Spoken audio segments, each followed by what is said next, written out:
ඇයි අපේ හෙළවෙදකම තුල 7ට කලින් නාන්න කියලා කියන්නේ? 7 කියන සීමාව මම කලින් කිව්වා වගේ 7 කියන සීමාව සබාදහමේ සාමාන්‍ය සෞම්‍ය මොහොතක් කට්ටිය මිනිසුන් මහන්සි නොවුණු නැවුම් මට්ටමකින් ඉන්න මොහොතක් සබාදහමත් හරිම නැවුම්. ඒ මොහොතේදී අපේ ශරීරයට ජලය වැටුණා කියලා ප්‍රශ්නයක් වෙන්නේ නැහැ. මොකද හේතුව ඒ මොහොතේ අපේ ශරීරයත් සබාදහමත් සබාදහමත් යම් සෞම්‍ය මට්ටමක තමයි තියෙන්නේ. අපේ ශරීර උෂ්ණත්වය වෙනකොට අපේ අභ්‍යන්තර උෂ්ණත්වය හරිම අඩුයි. ශරීර අභ්‍යන්තර උෂ්ණත්වය නැතිම තරම්. ඉතින් ඒ නිසා ඒ උෂ්ණත්වය පිටවීමට අවශ්‍ය වටපිටාවක් අවශ්‍ය වීමක් වැඩි ලෙස උවමනා අවශ්‍ය වෙන්නේ නැහැ. ගොඩක් අය හිතනවා මේ සෙම නිර්මාණය වෙන්න. සෙම නිර්මාණය වෙන්න ප්‍රධාන වශයෙන් බලපාන සීතල කියලා නැහැ. ශරීර උෂ්ණත්වය තමයි සෙම නිර්මාණය වෙන්න බලපාන. ඔයාලා බලන්න ගොඩක් මේ සෙම කියන රෝගී තත්ත්වයේ තියෙන ගොඩක් මිනිසුන්ට හරියට ශරීර උෂ්ණත්වය ඉතාමත් අධික විදිහට ක්‍රියාත්මක වෙනවා. ඔයාලා හොඳට අධ්‍යයනය කරන්න. සෙම තියෙන පුද්ගලයෝ ශරීර හරිම උෂ්ණ අධිකයි. හරි. ඉතින් මේ සෙම පව අපිට පාලනය කරගන්න පුළුවන් වාපිත් සෙම් කියන තුන්දොස් කිපෙන එක නතර කරගන්න පුළුවන් 7ට කලින් ස්නානය කිරීම.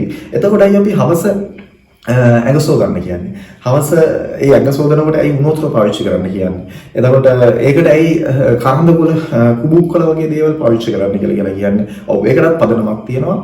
හවසකට අපේ ශරීරය රත් වෙලා තියෙන අර ශරීර අභ්‍යන්තරය රත් වෙලා තියෙන මේ ස්වභාවම රත් වෙලා තියෙන ඒ රත් වීමට උණු වතුර ටිකක් වැටුණා කියලා ලොකු හානියක් වීමක් සිද්ධ වෙන්නේ නැහැ. සරලව කිව්වොත් එහෙම දැන් හිතන්නකෝ අපි හවස මහන්සි වෙලා ඇවිල්ලා අපි ඇඟ හොදනවා.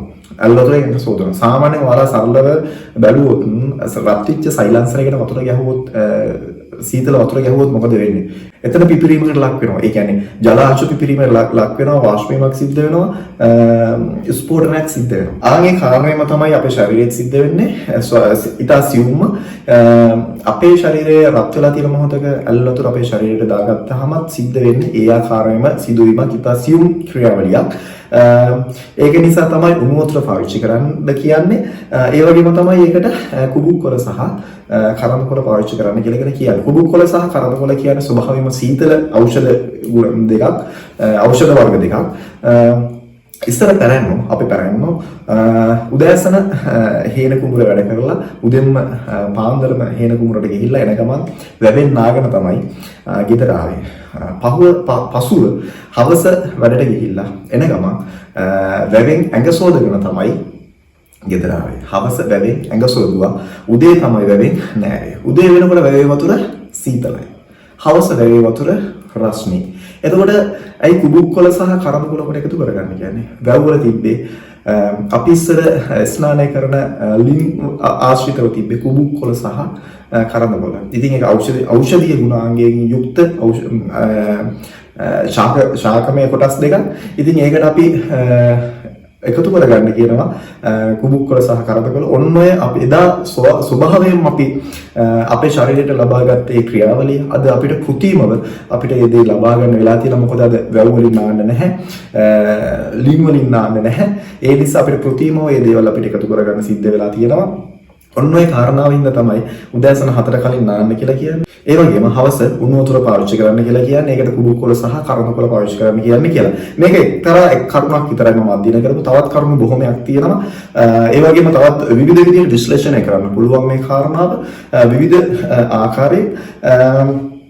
ඇත්තටම උදෑසන 4ට කලින් නාන්න බලන්න. ඉතාමත් නිරෝගී වෙන්න පුළුවන්. ශරීර උෂ්ණත්වය අඩු කරගන්න පුළුවන්. අපේ ශරීරයේ උෂ්ණත්වය වැඩි වෙන තරමට අපි රෝගී වෙන මට්ටම ඉතාමත් ඉහළයි.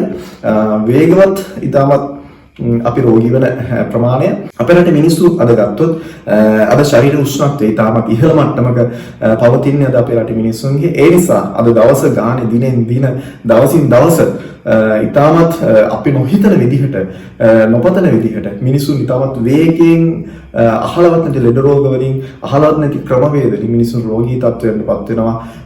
ඉතාමත් ඉක්මනට ජීවිත කාලය කෙටි කර ගන්නවා. ආයුෂ අඩු වෙමින් පවතින ඉතාමත් වේගයෙන් දකින තැන රෝගීන් දකින පවුලක් ගන්න ඇහෙන තැනක් ගානේ ඇහෙන්න දකින්න තියෙන අද ලෙඩ වෙලා කියලා විවිධ රෝගවල නම්ගම් තමයි අපිට අද සමාජයේ ඇහෙන්න තියෙන. ඉතින් මම ඉල්ලීමක් කරනවා රටක් හදන්න ඕන නම් රටක් නිර්මාණය කරන්න ඕන නම් රටක් නිවැරදි විදිහට දියුණු කරන්න ඕන නම් තිරසාර සංවර්ධනය ඇති කරන්න ඕන නම් ප්‍රධාන වශයෙන්ම ඒ රටේ ජනතාව නිරෝගීමත් විය යුතුයි. ඒ නිරෝගීමත් කරන්න අවශ්‍ය වටපිටාව තනන්න කියලා සියලුම බලධාරීන් ඉල්ලීමක් කරනවා. ඒ වගේම මගේ රටේ මේ පවතින හෙළ වෙදකම නීතිගත කරන්න අවශ්‍ය වටපිටාව හදන්න කියලා අවශ්‍ය බලධාරීන් ඉල්ලීමක් කරනවා. මොකද මේක මම කරන ඉල්ලීමක් විතරක් නෙවෙයි.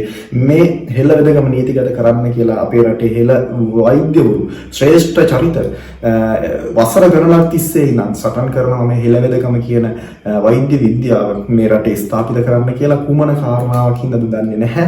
මේ රටේ තවමත් කිසිම ජනාධිපති කෙනෙක්ගේ ඇස්කම් ඇරිලා නැහැ මේ හෙළ වෙදකම නීතිගත කරන්න ඕනේ කියලා. මොකද මේ හෙළ වෙදකම කියන එකෙන් මුළු ලෝකයක් පාලනය කරන්න පුළුවන්, මුළු ලෝකයක් මිලට ගන්න පුළුවන් වටිනාකමක් තියෙනවා මේ හෙළ වෙදකම තුළ.